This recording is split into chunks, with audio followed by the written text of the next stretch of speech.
What's up, guys, and welcome to the pipeline. Every week, I'm going to walk through exactly where all of our projects stand, from active builds to what's coming next. Now, if you're new here, my name is Corey Fields Jr. I'm a builder, investor, and developer. And in the past 24 months, we've built and sold over $5.5 million in residential real estate, and we've currently got $11 million in development, all with an average profit margin of 45 to 50%. Everything I share here comes straight from active projects we are currently working on and developing, and there are only two people behind each and every one of these builds, and that would be my dad and I. So let's go ahead and get into this. So right here, I've got all of the projects laid out on a table. If you want to take a look at this, I'm going to go through each and every one of these individually, and we're going to start with the investor builds. When I say investor builds, these are the ones we are building for investors. We are general contractors, investors, developers, etc. We build for other people as well. And then the owner builds are the ones that we own and we are building and selling for ourselves. So to start over here at the commercial single family, we are on the tail end of this one. This one is 1,300 square feet, 3 beds, 2 baths, and this is what the lot looked like before. We cut down all these trees, and this is the site plan where the house is positioned on the property. And let's get into where we are now. So this is the progression of the build, and this is where we are now. So this thing is quite literally, like I said, we're on the tail end of this project. Everything is pretty much finished up and done, and the only thing left is we got to trim out the HVAC, we got to put all of our plumbing finishes in, we got to do the kitchen backsplash, we got to punch everything out, and then we got to final grade and do all the landscaping on the outside. Now, why we haven't done any of this yet? Because there was a water leak. The water main was leaking, and now there is a sinkhole, and so now they're gonna have to cut up the street and fix the water leak. They have to tear up the sidewalk we just poured, and they're gonna have to re-pour it, etc. It'll be a mess. Now, we knew the sewer was leaking for months now, and the city has also known this. They dragged their feet, and this is what happened. So now we can't do anything until this water main gets fixed, because we can't lay down sod with no water, because how are we going to water it? The sod will die. Can't do any of our plumbing fixtures and plumbing finishes until we have water. Can't trim out the HVAC. I mean, I guess we could trim out the HVAC, but we won't be able to set the unit or anything, because there's no point. We set the unit now, it's just going to be sitting there, because who knows how long the city's going to come out, take to come out and fix that water main. So it'll just be sitting there and could possibly get stolen, most likely get stolen. Now, this is one of those things that we really don't have. There's only so many things you can do. This was figured out at the beginning of the build, that the water main was leaking, and we also didn't have a water meter. And again, this falls on the city. We're waiting on the city to come and fix this. We can't really do anything other than keep calling them and say, hey, when are you gonna come out here and fix this? So there's nothing we can do on this one until they come out and fix all this. So right now we are at a standstill. Not much we can do. We were making really good progress. We were doing really good time. We were on track. We got this thing dried in. We were on track to get this thing done in around 4 months. And now we are at the tail end, or in the middle, probably like month 5. So not much we can do here. At a standstill. So let's move on. Now over here on George Street, we just started this one at the beginning of the month. This is what the lot looked like before. We are building a 3-bed, 2-bath, 1,550 square feet. This is what the house looks like on the site plan. And this is what that front elevation looks like. We did make a couple changes, which you will see here in a minute, like these windows. We got an 8-foot ceiling height right here. We moved that up to 9, and we also got rid of this picture window and just went with 2 windows right here, 2 2.8 5.0s lined up with this same header height as the door. So let's get into it. We got all of this completed. All of our site work is done. Foundation is done. And this house sits on a crawl space. dug the footings, poured the footing, set the block. We also did a parge coat throughout, or you call it a stucco coat. And it looks a lot better without, a lot better than it looks like inside with this parge coat or stucco coat.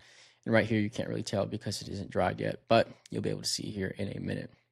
And then inside the foundation, all of our piers, we set them down.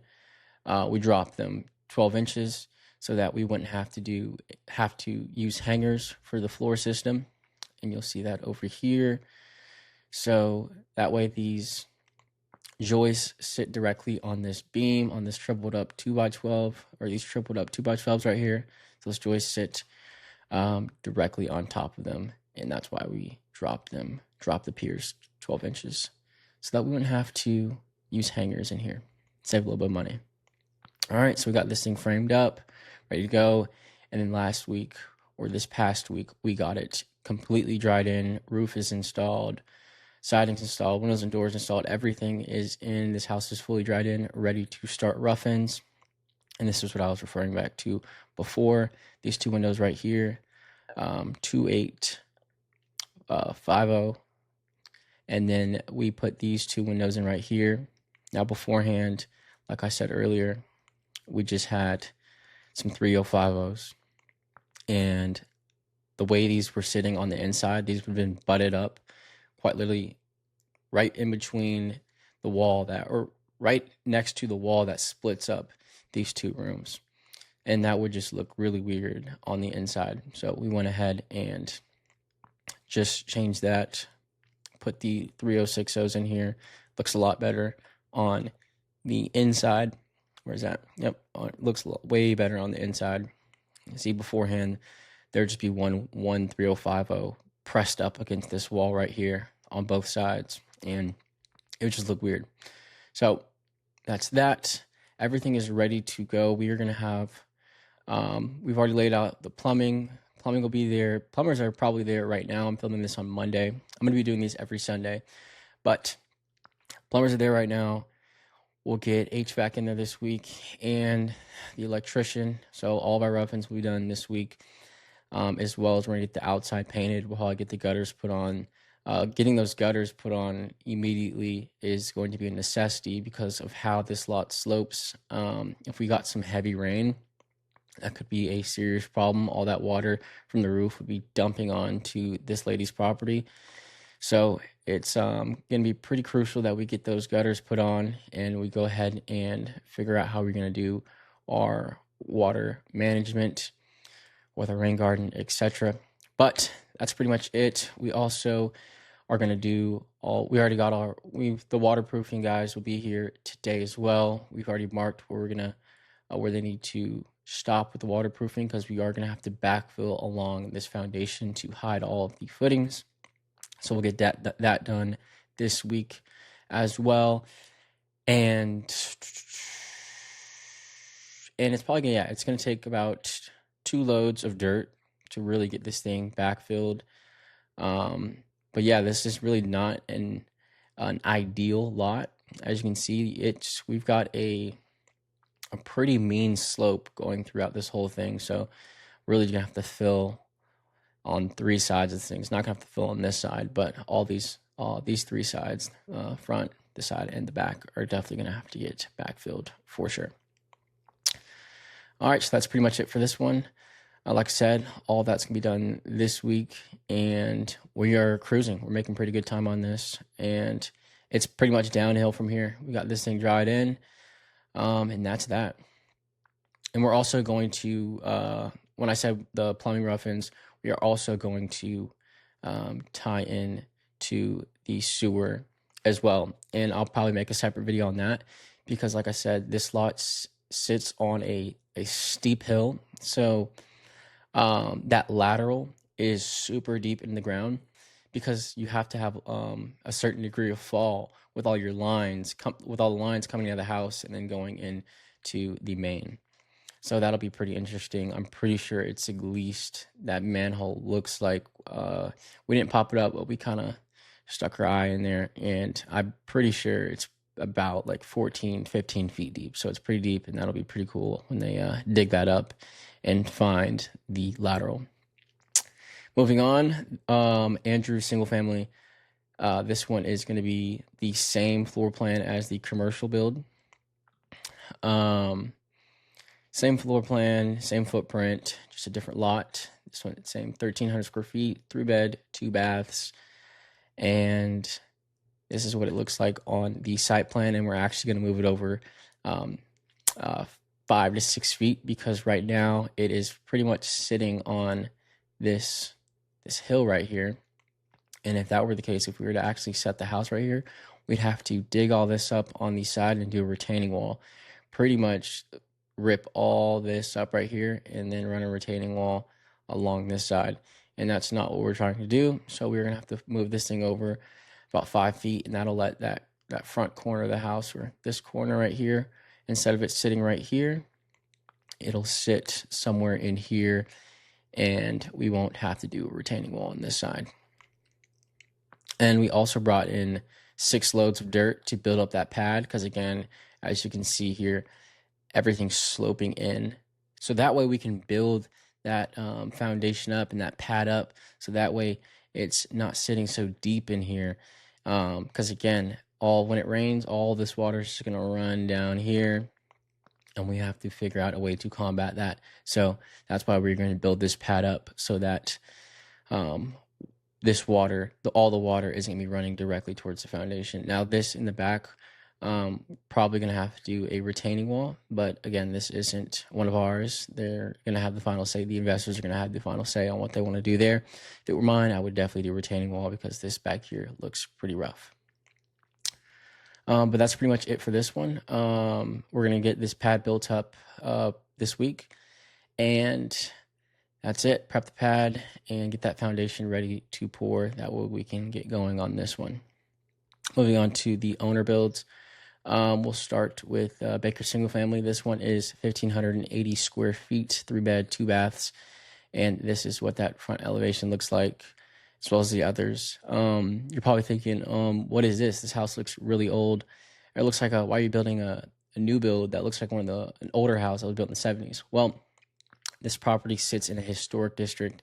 And when you're building in a historic district, well, this one specifically, we don't really have a say in what we can build per se. So we have to match, our house plan has to match everything else that fits in the neighborhood. So all the other houses have brick, and so that's what they're going to want.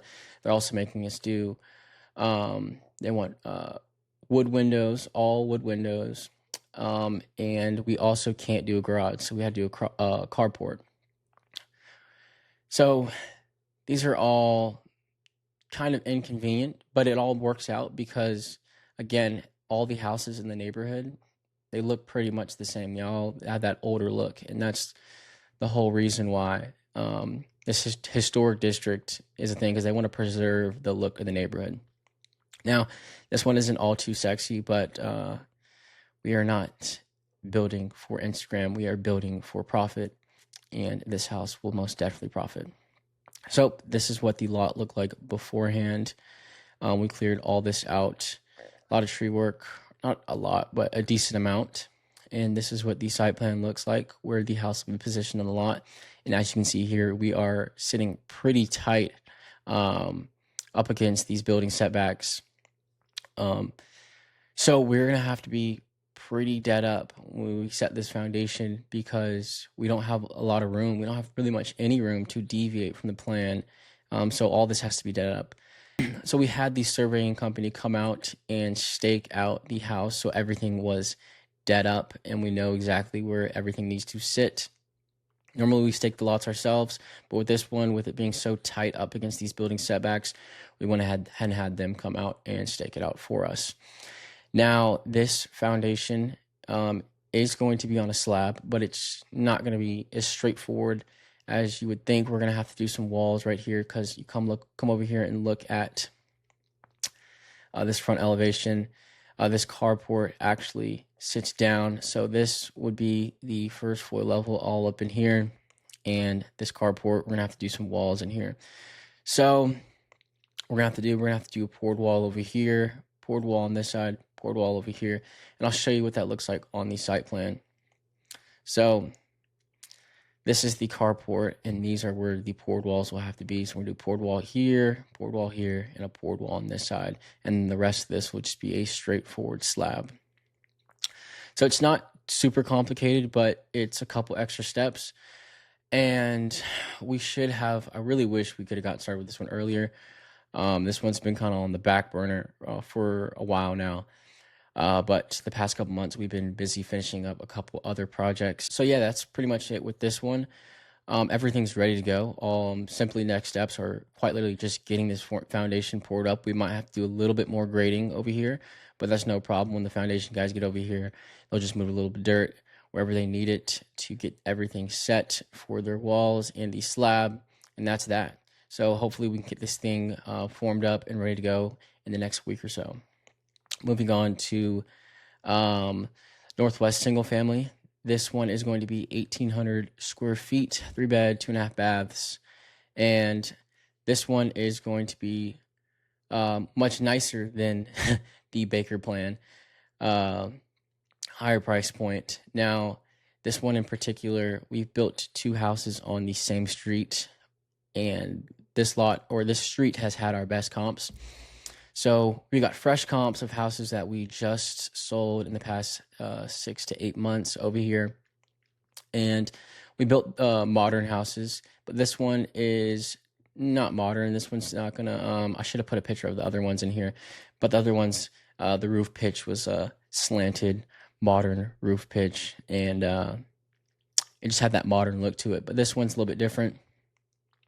It'll still look really good though. I'm a big fan of this floor plan. This is going to look really nice. You got vaulted ceilings in here, 10-foot ceilings in here, and then this master bathroom, you got a standing shower and a standing tub. And that's not something you see often in Atlanta at this price point. So this one will be pretty slick, and all this extra stuff we're doing in here is to achieve that desired price point that we want.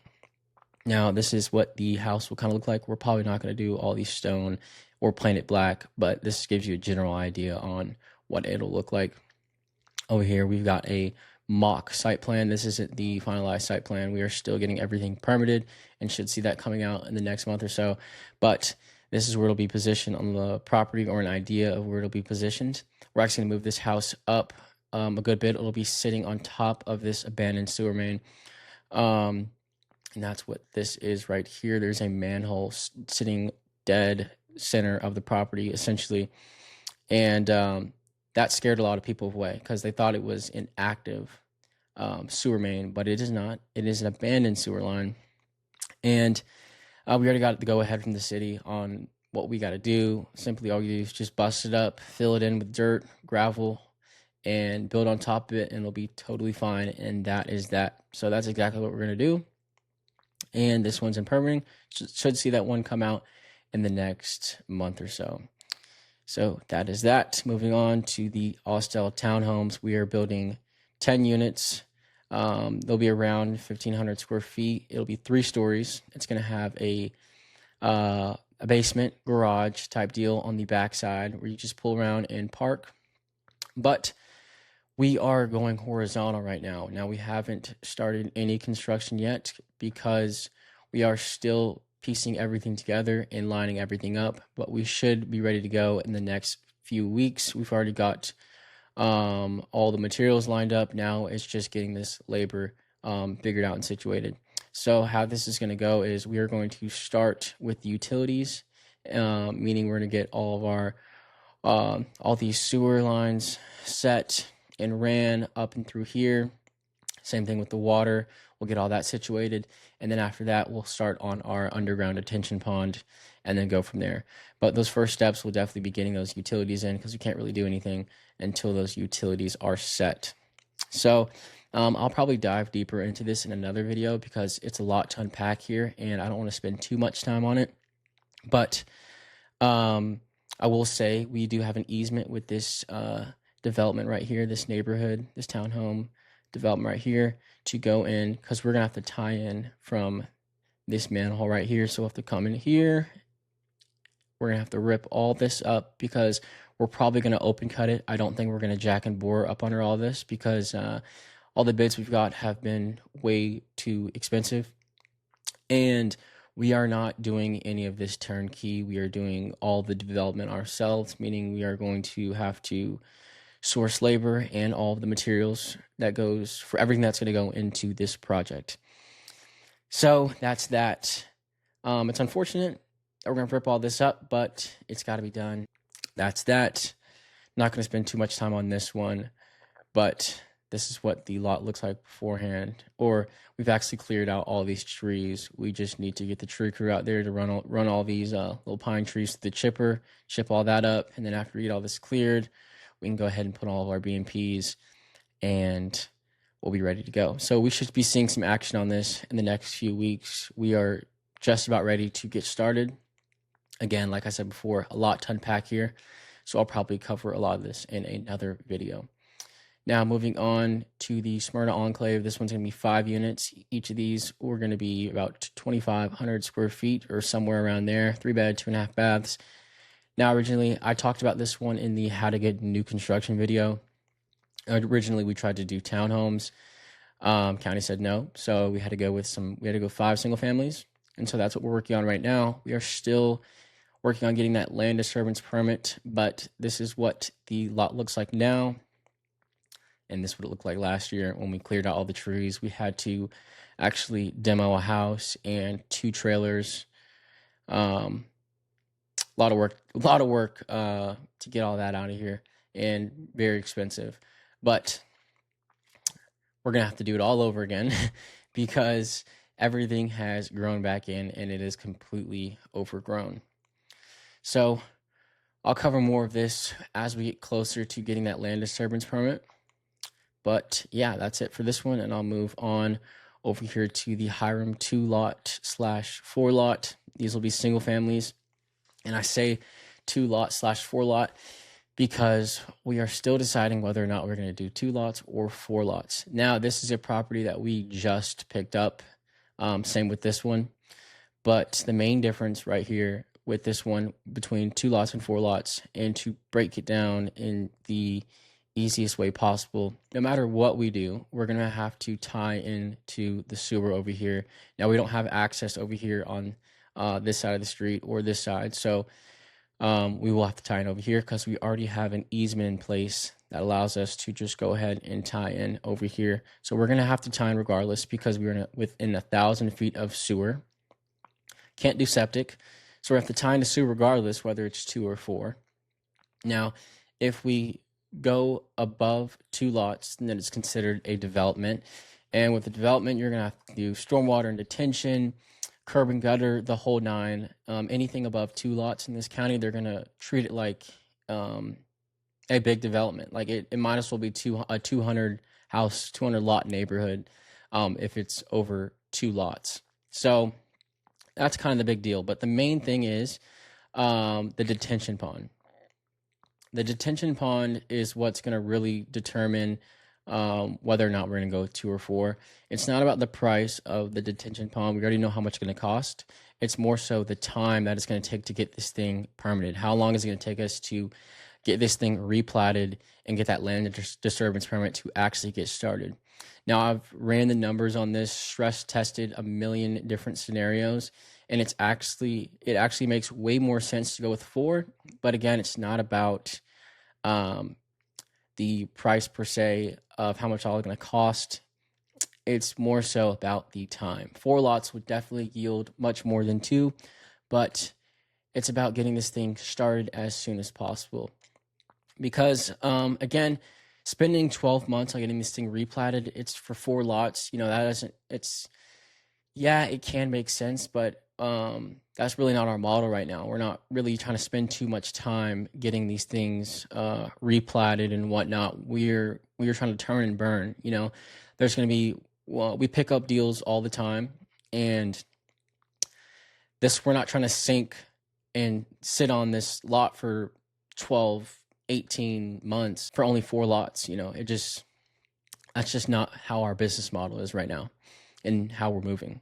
So that's pretty much it with this one. We are going to sit down with an engineer on Wednesday to go through all of this and figure out how long it'll actually take to get this thing replatted if we were to go with 4. We already know how long it's going to take if we go with 2. It's a simple lot split, nothing crazy.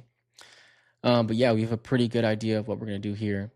And that's pretty much it for this one. Now this Dillon 2-lot single family, we also just picked this one up. This one's going to be 2 units, lot split straight up the middle.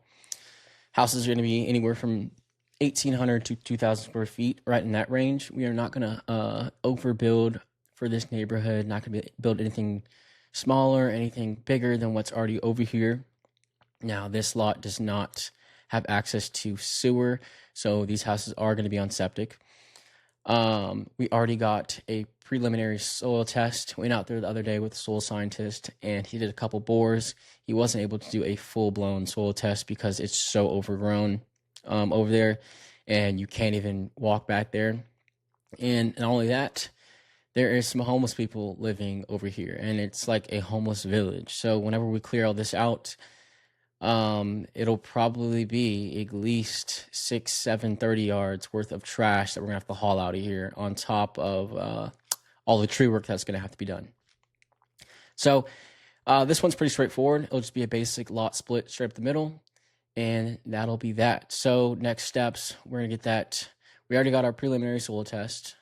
We're gonna do some tree work. We're gonna clear all this brush so you can come in and do another soil test, a full-blown level 3. And then after the soil test, we'll get the survey, or at the same time they're doing the soil test, we'll do the survey. And after that, we'll proceed with the lot split. And so that's pretty much it for everything that's in the pipeline right now. There's actually a couple more that I didn't put in here. Not quite yet, but I'll put them in the next video. And then now we'll move over here to the honorable mentions recently sold. All 3 of these sold in the same 3-week time frame. Now over here, this one, Thompson single family, this one's out on the market for, I want to say, a month and a half, 2 months, maybe a little bit longer than that. But this one over here is the same plan that we used on the infill build series, the houses that I covered over there. 1,500 square feet, just a basic 3, 2.5, nothing crazy. Nice, slick little footprint that we can fit on a skinny lot like this. And this is what the lot looks like. It's actually pretty deep, but the house doesn't sit no more than 35 feet off the road. And yeah, let me show you what it looks like, what it turned out to be. And if you guys want to actually take a look at this for yourself, go check out our website, sonoraconstructionpros.com. Everything that we work on and finished in the past 24 are on here. Like I said, same plan that we used on the infill build series houses. We changed a couple things. Nothing major though. It was just adding a couple windows. And we fixed our chase layout, or our HVAC layout, because in the infill build series houses, in the laundry room, we had to do a chase, and it just didn't make the most sense. So we rerouted that and came up with a solution to fix that. Now we did add these 2020 windows in here in the living room to let in more light, as well as when you first walk in the house.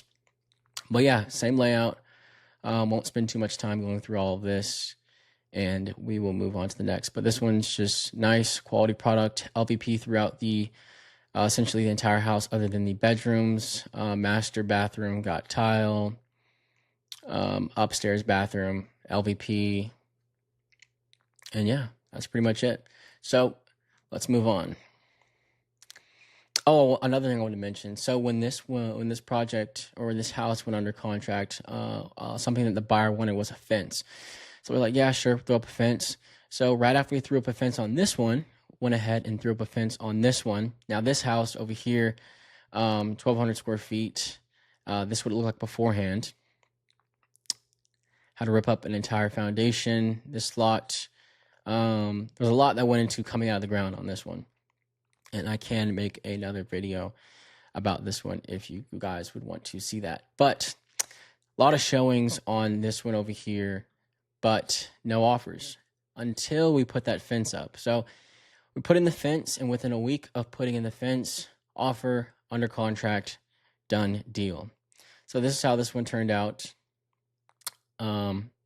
Pretty slick plan, really small footprint, or not a small footprint per se, but a good sized footprint. We did vaulted ceilings on this side of the house for the kitchen and living room. And yeah, pretty slick plan. Everything is pretty clean. So again, if you guys want to go through these, go check out our website at sonoraconstructionpros.com. And yeah, that's pretty much it for this one. Like I said before, the learning or the thing we should have done much earlier was put in that fence, because as you can see here, there is nothing on this side but just straight woods. And you don't really have that sense of security, again, with this street that this house sits on. It's not the best street. So that fence really changed the game and got this thing sold, and we really should have put it up much sooner. But yeah, that's pretty much it here. This one just sold, and that was that. And then coming over here to the Wingate flip, this one we just finished up. Now, this house didn't last no more than a week on the market. This house is 1,009 square feet. It is 2 bedrooms and 2 bathrooms. Originally, it was 2 bedrooms and 1 bathroom, but we reconfigured the layout, went with a 2-2. It would have been much more ideal if we could have gone with a 3-2, but we decided to go with a 2-2. Now, coming over here to the before and afters, I'm just gonna cruise through these. It's a pretty dramatic, to say the least, from the inside. So before, after, and I'll just scroll through these. We redid the roof, essentially everything other than the bones of this house. So we didn't change any of the brick. We did rip out everything on the inside, plumbing, HVAC, electrical, ripped everything out, redid all of that. Redid all the soffit, fascia, etc. And new gutters, of course. But yeah, I'll just keep scrolling through here. Before, afters. We did bust down this wall and opened up all of this. So this is what it looks like now. We did have to put in a beam. We did have to put in a beam right here because this was a load-bearing wall. But yeah, this thing is completely different. I mean, it is night and day. So this is where the kitchen was before, and that was over here on this wall. Completely ripped all this out, opened everything up, and this thing just looks great. This is a really cool flip. That's the thing with flips. It's pretty cool seeing the transformation of a house that's in not good condition and then ripping everything out and doing it up really nice.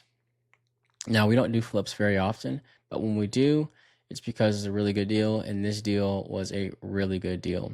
Now, another thing we did was we completely got rid of the access to the basement / garage.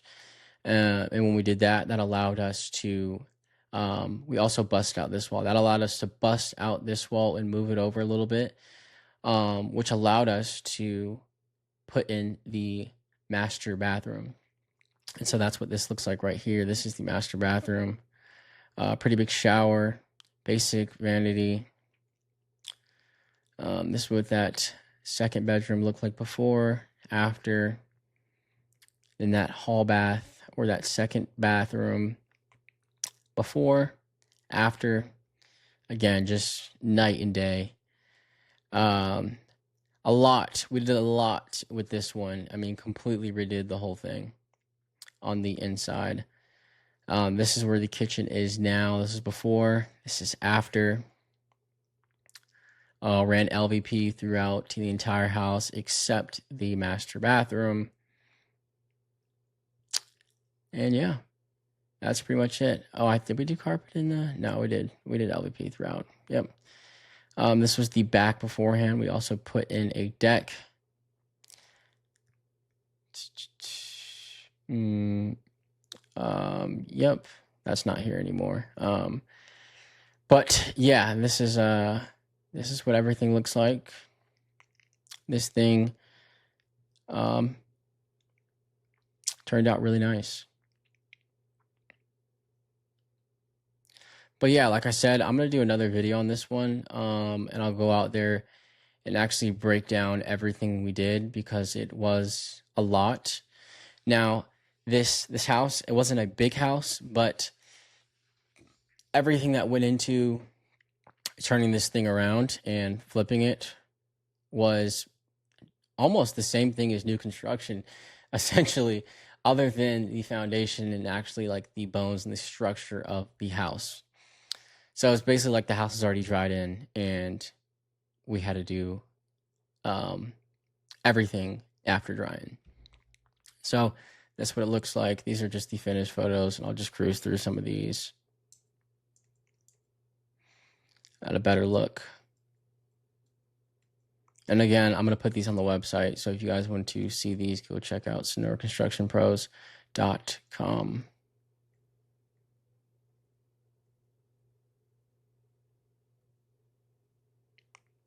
But yeah, this is what this one turned out. And this one did take a while. This one took like, I want to say like 8 months, because we were delayed for like 3 months because we ran into some permitting issues halfway through, ended up having to pull some permits, etc., etc. If you done flips, you know how that goes. So yeah, but yeah, that pretty much sums up the pipeline as of now. If you guys want to see or want me to expand on any of these, let me know in the comments. Other than that, I'm going to be doing these every week. So stay tuned for that. And yeah, thank you guys for watching, and I will see you guys in the next one.